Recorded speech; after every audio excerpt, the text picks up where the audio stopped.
gente ajudando.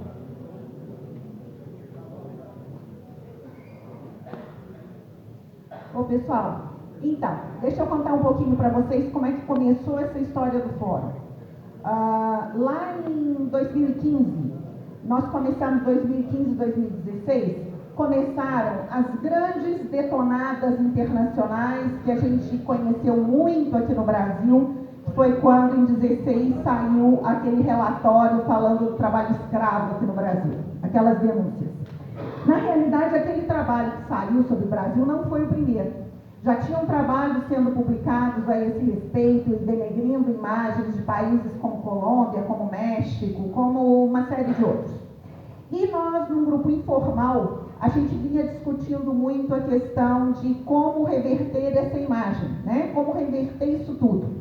E uma das coisas que já estava muito sintomática era o seguinte: os países consumidores, o tempo todo batendo na tecla de sustentabilidade, sustentabilidade, sustentabilidade.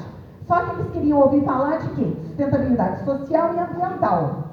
Sempre que a gente falava de sustentabilidade econômica, principalmente que se falasse de sustentabilidade econômica do produtor, a turma saía tudo pela tangente, né? Não, isso não é problema, né? Vocês têm que cumprir com tudo que a gente quer no social e no ambiental. Agora, o econômico não é problema nosso não, é de vocês também, né? Era muito nesse sentido.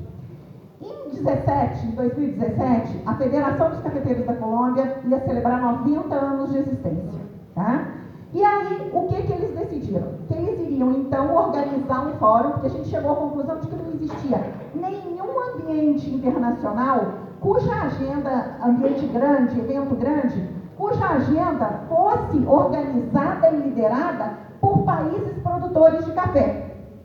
Tudo estava acontecendo sob o comando e a tutela dos países consumidores, né?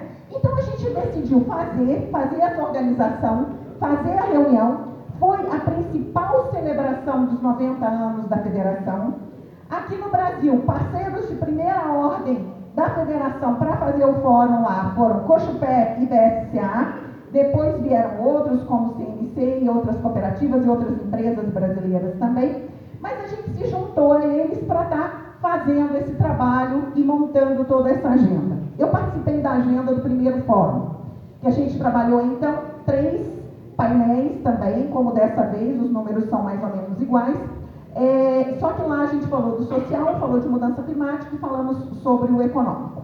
A ideia era fazer todo esse trabalho, chamar a atenção para as nossas demandas, principalmente com relação à sustentabilidade econômica, e fazer essa mobilização.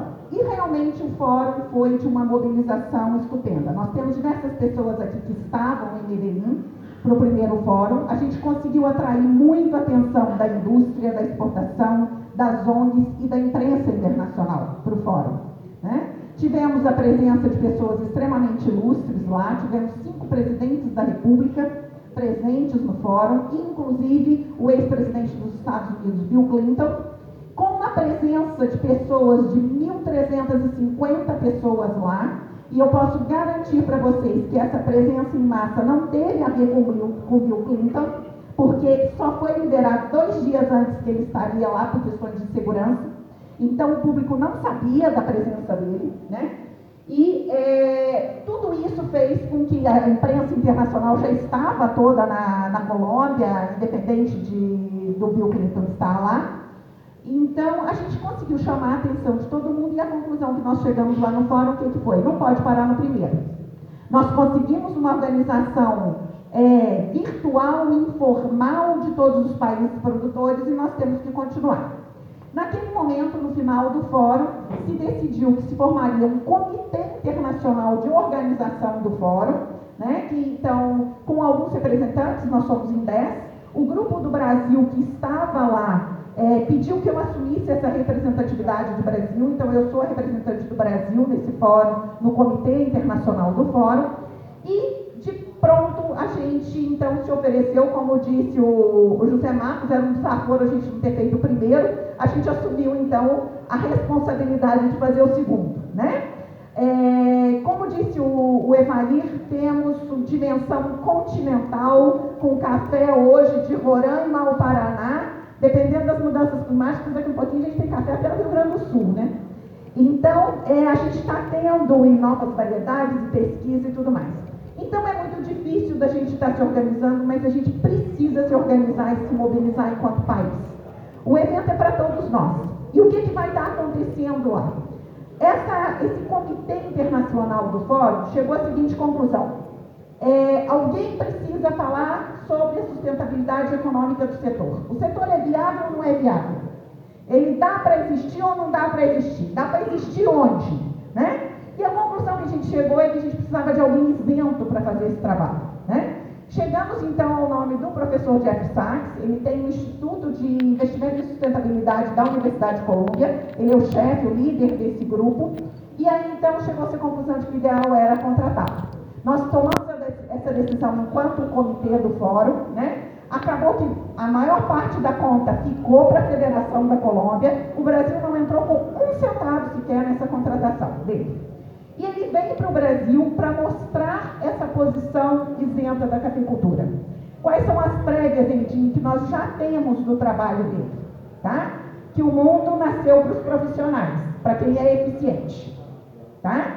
Então, ele coloca claramente, numa das prévias que ele já passou para a gente, que o mundo não vai pagar a conta pela ineficiência de quem continua sendo ineficiente. Tá? Então, países e produtores que ainda, nos dias de hoje, ainda estão com produtividade aí na faixa de 4, 5, 8 sacas por hectare, vamos ajudar essa turma a buscar outra coisa para fazer, se nas regiões que eles estão atuando não dá para fazer nada diferente do que esses níveis de produtividade. Então, ele vai colocar o dedo nessa ferida, tá? Ele vai colocar o dedo na ferida de que a indústria está ganhando muito, sim. E o que a indústria deve estar contribuindo mais com a produção, tá? Ele vai estar colocando o dedo na ferida das mudanças climáticas. Tá? Aonde tem mais, e sem ser um instituto que eu acho que é muito importante colocar isso, ele não vai trazer dados alarmistas sobre mudanças climáticas, porque ele não é um instituto que está vivendo disso. Ele não é uma ONG que está vivendo disso, porque tem muita ONG que hoje tem como meio de vida essa questão de mudança climática. Não é o caso dele. Então ele vai trazer uma situação muito menos alarmista do que nós estamos vendo em outros casos, mas vai estar trazendo essas questões e vai estar questionando sobre quem vai ajudar a pagar essa conta da mudança climática. Isso não pode ficar só com quem produz. Então, esses são algumas das questões que ele vai estar trazendo para a gente. Ele é o nosso palestrante principal da manhã do primeiro dia do fórum. Tá? A gente vai abrir o fórum nós temos o agendamento confirmado do presidente Jair Bolsonaro. Ainda não conseguimos ter a confirmação definitiva da presença dele, porque vocês sabem o quão complicadas são as agendas de todo esse pessoal. A ministra Tereza Cristina já está até com passagem comprada para Campinas, e com o avião da FAB que vai buscá-la para levá-la de volta para Brasília, com o slot definido e reservado no aeroporto de Campinas para ela ir embora depois. Então, ela está com tudo confirmado, mas vamos ver como é que vai ser esse processo. Então, nós vamos ter uma abertura oficial. Na sequência, o professor Jeff Sachs vai estar apresentando o estudo completo dele, mais uma vez, um estudo totalmente isento. Tá? No período da tarde, então, nós vamos ter 3 painéis. Vanúzia, como foram decididos os temas desse painel? Esses temas foram decididos em setembro do ano passado, dentro desse Comitê Internacional do Fórum, com a definição da cadeia, da semente à xícara, né? Quem tem feito exemplos de fazer esse processo de transparência e como tem sido feito? O que nós podemos fazer usando metodologias atuais muito mais desenvolvidas, ou seja, com o uso hoje de computador, de celular, né? O que a gente pode fazer para dar mais transparência nessa cadeia e mais agilidade nessa cadeia? Esse é o segundo painel.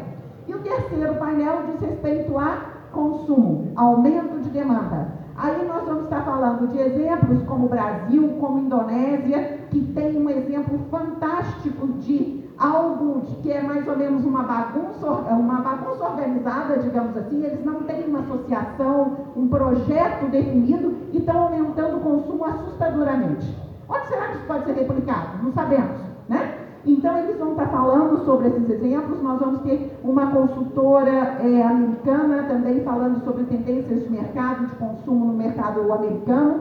Então, a gente vai estar fazendo os painéis no primeiro dia. Já me perguntaram e já me questionaram, por que não tem produtor falando, tem muito pouco produtor falando nos painéis? Porque o que a gente quer é o seguinte, os nossos problemas nós já sabemos quais são. E nós não queremos usar espaço no primeiro dia para repetir os problemas que todos nós já conhecemos. O que nós queremos é apresentar fontes de inspiração para soluções diferentes que a gente tem que buscar no segundo dia.